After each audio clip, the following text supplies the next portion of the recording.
Hello everyone. From the discussion of kinetic interpretation of temperature and law of equipartition of energy, we come to know that energy and temperature are related to each other. So the internal energy of the gas molecules gives the temperature of a gas.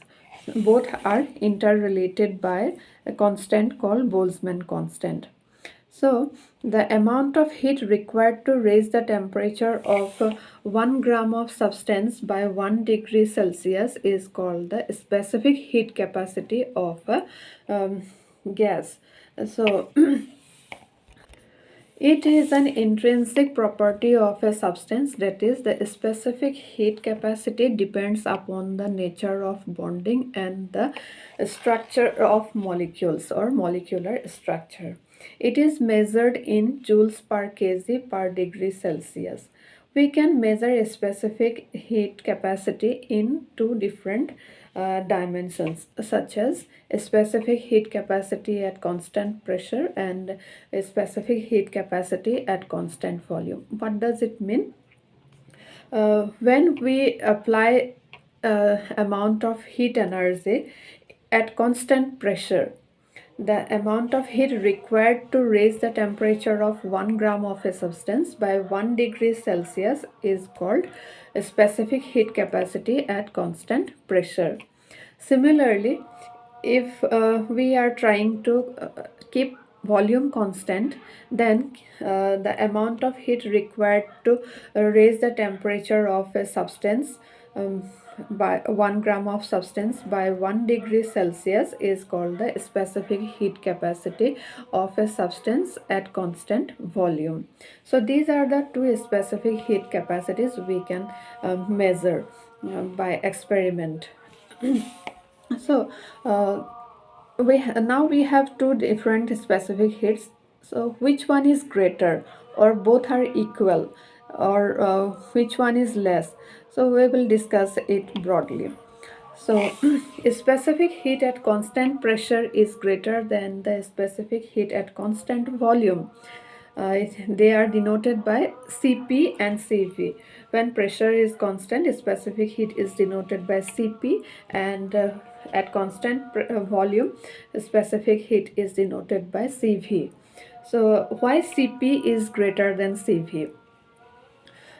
There is a basic reason behind it. While keeping pressure constant, volume of the gas increases. Okay, then the gas has to do work against constant pressure or external pressure. So then there is a need of large amount of energy, first to increase the temperature of a gas and also to do extra work.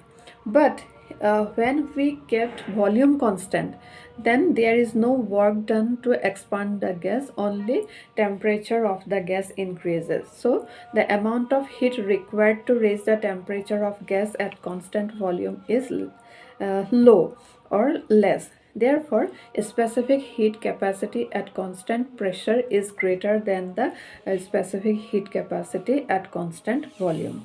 So, Cp is greater than Cv. And the difference between the Cp and Cv is equal to the universal gas constant, that is equal to R. So, we have a relation Cp minus Cv is equal to R. So in the later episodes, we will derive the relation between Cp minus Cv equal R.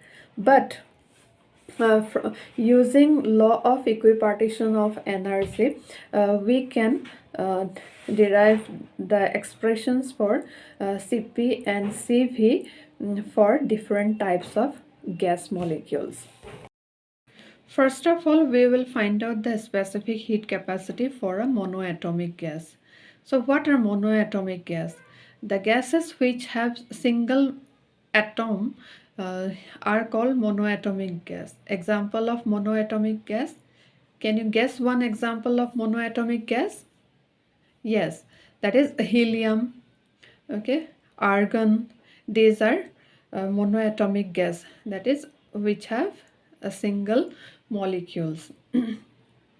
So those monoatomic gas molecules or atoms has only 3 translational degrees of freedom. Therefore, average energy of a molecule at temperature T is 3 by 2 kBT. We already know that the expression for each degrees of freedom is equal to half kBT.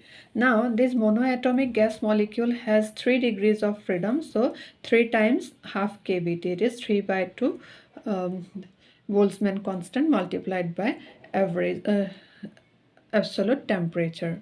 So from this average energy we can find out the total internal energy of a molecule of gas or mole of a gas, 1 mole of a gas. Thus, the internal energy of 1 mole monoatomic gas is equal to the internal energy 3 by 2 half kBT or average energy of a molecule multiplied by Avogadro's number. Why we are multiplying here Avogadro's number? Because 1 mole of a gas contain this much amount of atoms or molecules in a gas. Therefore, we are multiplying average energy expression by Avogadro's number, and we have total internal energy is equal to 3 by 2 RT, where R is the universal gas constant, T is the absolute temperature. So from this we can write a specific heat capacity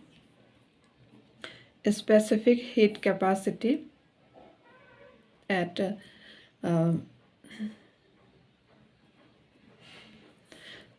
constant volume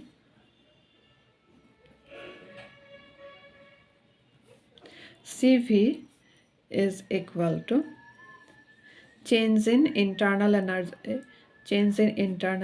with respect to temperature. So if we differentiate the expression of internal energy with respect to temperature, then we have CV is equal to 3 by 2 R. So 3 by 2 R. Once we have the expression for a specific heat capacity at constant volume, we can find out the specific heat capacity at constant pressure, that is Cp. And we already know that for an ideal gas, Cp minus Cv equal R. So we are using this relation Cp minus Cv equal R. It is, then we have Cp is equal to R plus Cv. On putting the values of Cv, we have Cp is equal to 5 by 2 R. So now we are putting values of R, we can obtain the value of a specific heat at constant volume and a specific heat at constant pressure for a monoatomic gas molecule. So whatever is the monoatomic gas molecule, the amount of heat required to raise the temperature of a gas by 1 gram of gas by 1 degree Celsius is same. Okay. The ratio of specific heat at constant pressure to the specific heat at constant volume is equal to gamma, which is equal to 5 by 3 for a monoatomic gas. For diatomic gas molecule, a molecule has 3 translational degrees of freedom as well as 2 rotational degrees of freedom. Therefore, the total degrees of freedom is equal to 3 plus 2 is equal to 5 degrees of freedom. So, expression for total internal energy U is equal to 5 by 2 kBT. So half kBT for each degrees of freedom. So here 5 degrees of freedom, therefore 5 by 2 kBT. So multiplying this expression by Avogadro's number, it is 5 by 2 RT. Okay, so this is the total internal energy of the diatomic gas. So From this we can find out the value of constant value, that is Cv, specific heat at constant volume, is equal to du by dt, which is equal to 5 by 2 R, and Cp is equal to 7 by 2 R. So earlier we have done for monoatomic gas, therefore I am directly writing here Cv and Cp. Thus ratio of specific heat, that is gamma, for rigid diatomic particle. We are considering here rigid diatomic particle or molecule of gas. So for rigid diatomic molecule, it is 7 by 5. Why we are saying rigid? Because in this case we are ignoring vibrational mode of energy. If we consider vibrational mode of energy, then we cannot say it is rigid. For non-rigid diatomic molecule, expression for total internal energy is equal to the sum of 5 degrees of freedom, energy associated with 5 degrees of freedom, plus energy due to vibrational mode of particle.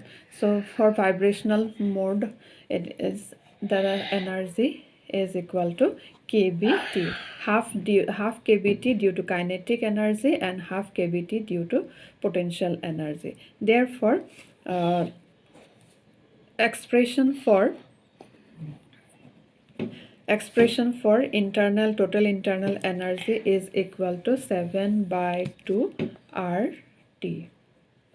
Thus Cv is equal to, on differentiating this value with respect to temperature, we have 7 by 2 R, and Cp is equal to 9 by 2 R, and the ratio of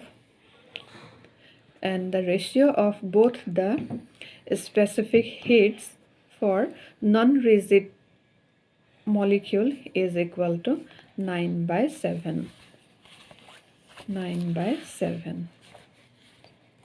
Atomic gases, there are 3 translational degrees of freedom, 3 rotational degrees of freedom, and F number of vibrational degrees of freedom. That means it depends upon the number of atoms in a gas molecule.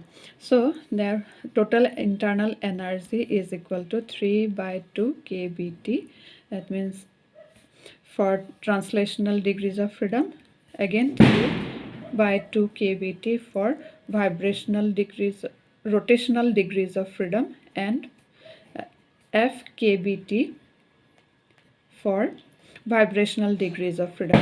That means for 1 vibrational degrees of freedom, it is 1 kBT, and F vibrational degrees of freedom, therefore F times kBT, and multiplied by Avogadro's number. So this is the total internal energy value or expression. So from this expression we can find out specific heat at constant volume is equal to differentiation of internal energy with respect to temperature. So we have 3 plus F 3 plus F multiplied by R, and Cp is equal to 4 plus F R, and the ratio of specific heats gamma for polyatomic gas is equal to Cp by Cv is equal to 4 plus F by 3 plus F. So this is the ratio of specific heat at constant pressure to the specific heat at constant volume.